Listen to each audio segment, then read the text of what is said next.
Let's take a minute and look at some of my favorite images from the slot canyons. So in the past, it's traditionally been a challenge to photograph down in the canyons because as you walk down into the canyon, the light drops off. In this image, for example, if we go to the info, we can see that the ISO was set to 12,800. But all I need to do to remove all of that noise that we get from that high ISO is go to the Edit stack and then choose Detail and select Denoise. In the Enhanced dialog, we can see the enhanced view. If I click and hold, we can see all of the noise, both the color noise and the luminosity noise that it's removing. We can also increase this amount if we want to, but I don't want to remove all of the noise, so I'll double-click to set it back to the default amount. When I choose to enhance this image, Lightroom is going to create a brand new DNG file. So we're not losing any image editing capabilities. We have the full quality that we had in the original image. I'm going to select the first image, click on the compare, and now let's zoom in to both of these, and we can see how much better the newly rendered denoised file looks from the original.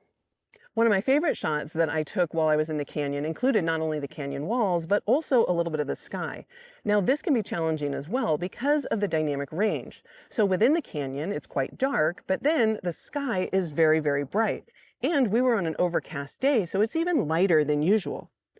What we can do is shoot multiple bracketed exposures. Here is the dark exposure that has been exposed for the sky. Then we have the normal exposure, and then the exposure for the shadow areas. If I go to Grid View and we select all of these and choose the Photo menu, choose Photo Merge, and then HDR Merge. Lightroom will combine all three of these exposures and auto-align them, taking the best information from each one of the images. And here's our newly created HDR image. So let's make some adjustments to this. I'll go into the light panel, and I think I'll just decrease this about one exposure. I'm going to also take the highlights down. So I want to get a little bit of information in the sky there. It's unfortunate that it wasn't a very cloudy day, but I'll take that so at least there's some content. And then I'm going to increase my shadows to lighten this foreground area right about to there. Then let's move to masking. Instead of sky, I'm going to choose objects, and I'm going to drag a rectangle around that white area that is the sky, and it'll create a mask for me. And now let's use a tool we haven't used before. In the light panel, I'm going to scroll to the point curve. The point curve has a composite channel, in which case, if we click and drag up on the curve, it would lighten the area. If we click and drag down, it will darken the area. Now we're not seeing much happening here, so I'm going to target a very specific area, the bright areas, by picking up the targeted adjustment tool and then clicking and dragging to the left. And now we can see that that darkens it down. Clicking and dragging to the right would lighten it.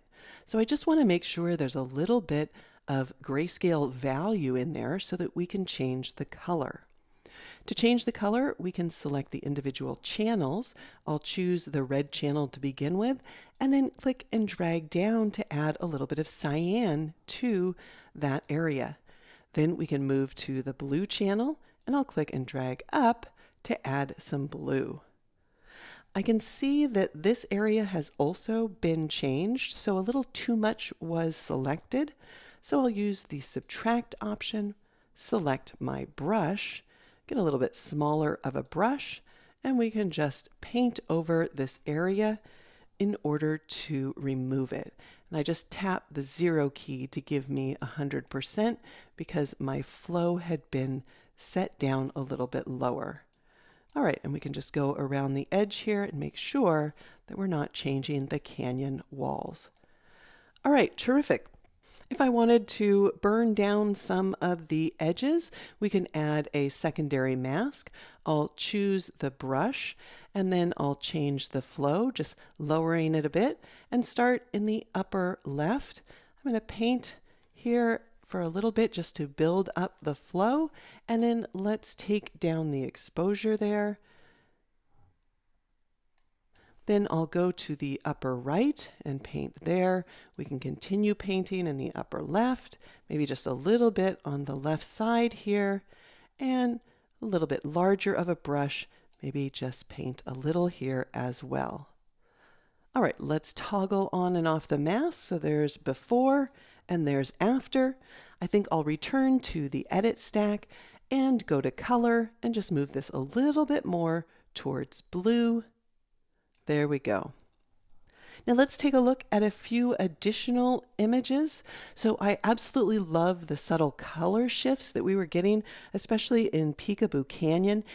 And Peekaboo Canyon wasn't as smooth in the canyon wall area, but it did have some wonderful stripes in some of the canyons. One of the things that you can do if you want the viewer to immediately know what they're seeing is to include the path or the ground within the image. So with these images, we can see that this is indeed a canyon and pick up on that rather quickly.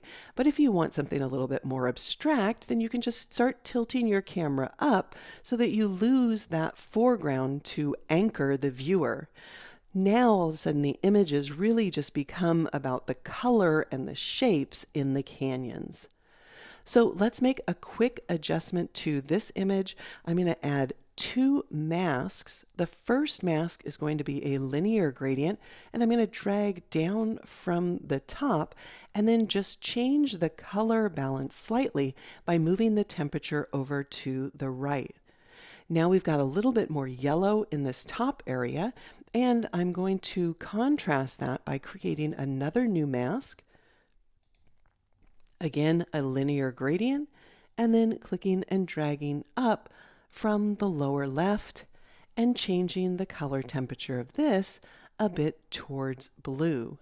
So now if we toggle on and off the visibility of the masks, we see before and after, and I think you can see it adds a bit more depth and richness to the image. So as you can see, Lightroom makes it easy to refine your images even in the most difficult lighting conditions.